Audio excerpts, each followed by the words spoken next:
ઈસુ પાણી પર ચાલેતાય। જ્યારે ઈસુ લોકો હા વિદાય ઓફી રનેલો હતો ત્યારે તેણે શિષ્યો હા હોડીમાં બહાડીને નાઈને પેલે પાર જામના આયખા। લોકો હા વિદાય કરે પાઠી ઈસુ પ્રાર્થના કરું ડુંગરા પાર એકાંતમાં ગુઓ। ત્યાં ઈસુ પોતે એકલો હતો ને મોડી રાત સુધી તેણે પ્રાર્થના કરી। તે સમયે શિષ્યો પોતાની હોડીએ હલેસા મારી રનેલા હતા, પણ મોડી રાત સુધી ત્યાંથી આજુ દરિયાઈ વચ્ચે જ પહોંચના હતા। ત્યાંથી બહુ જ મુશ્કેલીથી હોડીએ હલેસા મારી રનેલા હતા, ગજેકા વાયરો ત્યાંથી સામે હતો।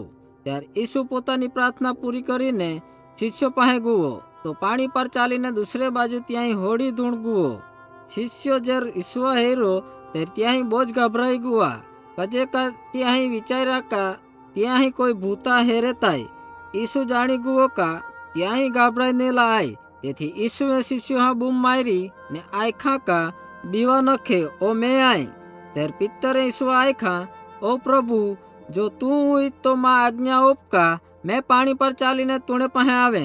ઈસુએ પિત્તર આયખા કા આવ, તેથી પિત્તર હોડી પરથી ઉતરીને ઈસુ પાસે જાવ પાણી પર ચાલુ લાગનો। પણ થોડી વાર ચાલનો પાઠી તેણે પોતાની નજર ઈસુ તરફથી ફેરવી લીધી, મોજા તરફ ફેરીને ઝડપી વાયરા મહેસૂસ કરું લાગનો। ત્યાર પિત્તર ગભરાઈ ગુઓ ને પાણીમાં ડૂબું લાગનો। તેણે બૂમ પાડી કા ઓ સ્વામી, માં બચાવ।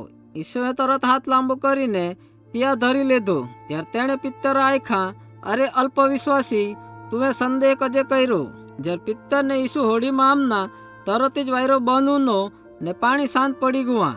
શિષ્યો વિસ્મિત હતા, ત્યાંથી ઈસુની આરાધના કરી ને ત્યાં આયખા, ખરેખર તું જ પરમેશ્વરનો પોહો આય।